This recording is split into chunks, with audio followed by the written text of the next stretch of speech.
দর্শক, নির্বাচন কমিশন থেকে আমাদের সঙ্গে যুক্ত হচ্ছেন সহকর্মী রাশেদ রায়হান। রাশেদ, আশা করি শুনতে পাচ্ছেন। রাশেদ, ছাত্র দলের দাবিগুলো কি কি?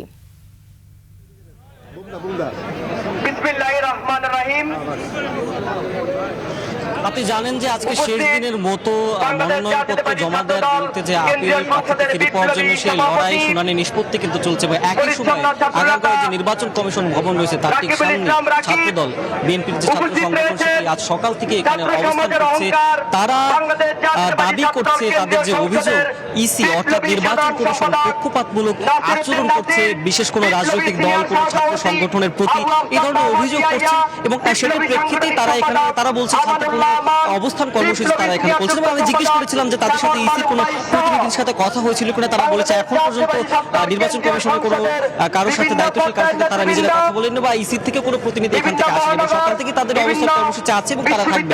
এবং তিনটি কথা তারা বলছে, ব্যালট পেপারে মার্কা রাখার বিষয়ে যে দলীয় প্রতীক সেটির বিষয়ে তাদেরকে পক্ষপাতদুষ্ট যেটি যেভাবে রাখা হয়েছে সেটিকে প্রশ্নবিদ্ধ সিদ্ধান্ত নিয়েছে এরকম তারা উদ্বেগ তারা জানিয়েছে। এছাড়া বলছে কোনো রাজনৈতিক গোষ্ঠীর চাপে যৌক্তিক সিদ্ধান্ত নিতে তারা নানা রকমের সিদ্ধান্ত যেটি নিচ্ছে সেটা হঠকারী হচ্ছে এরকম তারা বলছে। অর্থাৎ পেশাদারিত্বের প্রশ্নে তারা আসলে সন্দেহে সংশয় তৈরি করছে, কাউকে বেশি সুযোগ দিচ্ছে সেরকম কথা তারা বলছে। আমরা ছাত্রদলের একজনের সাথে কথা বলবো, এখানে আমাদের কেন্দ্রীয় ছাত্রদলের একজন নেতা রয়েছে রাজু আহমেদ, তার কাছে জানতে চাইবো ঠিক কি নিয়ে আসলে আপনাদের আয়োজন। আমরা জানি যে আজকে আপিল শুনানির শেষ দিন, আজকে কেন ছাত্রদলের এখানে অবস্থান কর্মসূচি করতে?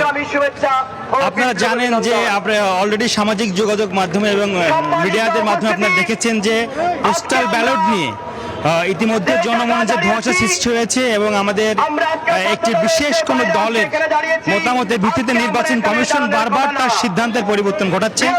আমরা তারই প্রতিবাদের প্রেক্ষিতে আজকে আমাদের এই অবস্থান কর্মসূচি এবং আমরা নির্বাচন কমিশন ঘেরাও করেছি। আমাদের বক্তব্য স্পষ্ট, বিগত 17 বছর বাংলাদেশের মানুষ তাদের ভোটের অধিকার থেকে বঞ্চিত ছিল। 17 বছর পরে যে নির্বাচন হবে সেই নির্বাচনটাতে সুষ্ঠুভাবে অনুষ্ঠিত হয় এবং নির্বাচন নিয়ে কোনো প্রকার সন্দিহান কোনো প্রকার ধোঁয়াশা বাংলাদেশের মানুষ দেখতে চায় না। আমরা একটা সুষ্ঠু সুন্দর নির্বাচন, স্বচ্ছ নির্বাচন বাংলাদেশ পক্ষপাতদুষ্ট আচরণ করছে ইতির প্রতি আপনাদের অভিযোগ। অলরেডি আমরা ইসির যে পোস্টাল ব্যালট, এই পোস্টাল ব্যালটের যে বিতরণ সেই বিতরণে আমরা কিন্তু পক্ষপাতমূলক আচরণ দেখতে পেয়েছি এবং ইসি যে নীতিগত সিদ্ধান্ত নিচ্ছে সেই সিদ্ধান্ত কিন্তু আপনারা দেখেছেন যে 12 তারিখের আগে আর কোনো জায়গায় কোনো নির্বাচন অনুষ্ঠিত হওয়ার কথা না, কিন্তু শাহজালাল বিজ্ঞান ও প্রযুক্তি বিশ্ববিদ্যালয় কিন্তু আবার নতুন করে প্রজ্ঞাপন জারি করেছে। আমরা মনে করছি ইসি তার বক্তব্যে নীতিগত অবস্থানে তা বারবার পরিবর্তন করছে বিশেষ একটা দলের সিদ্ধান্ত বাস্তবায়ন করার জন্য। আমরা তারই প্রতিবাদে আজকে আমাদের এইখানে অবস্থান কর্মসূচি।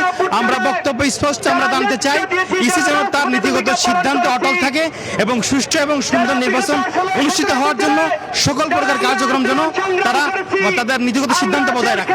এছাড়াও আপিল শুনানি যেটি চলছে সেখানে 4 জনের মতো প্রার্থীতা বাতিল হয়েছে এবং আজকে লতিফ সিদ্দিকী টাঙ্গাইল 4-এর তিনি প্রার্থীতা ফিরে পেয়েছেন, ঢাকা 3-এর প্রার্থী মিজানুর রহমান তিনি সহ আরো অনেকে প্রার্থীতা ফিরে পেয়েছেন। 4 জনের প্রার্থীতা বাতিল হয়েছে, 16টি পর্যন্ত এখন পর্যন্ত শুনানি হয়েছে এবং 610 নম্বর থেকে 645 পর্যন্ত আজকে নির্বাচন কমিশনের আপিল শুনানি হবে। এই ছিল নির্বাচন কমিশন থেকে ছাত্রদলের কর্মসূচি আপিল শুনানি আমার থেকে সবশেষ খবর।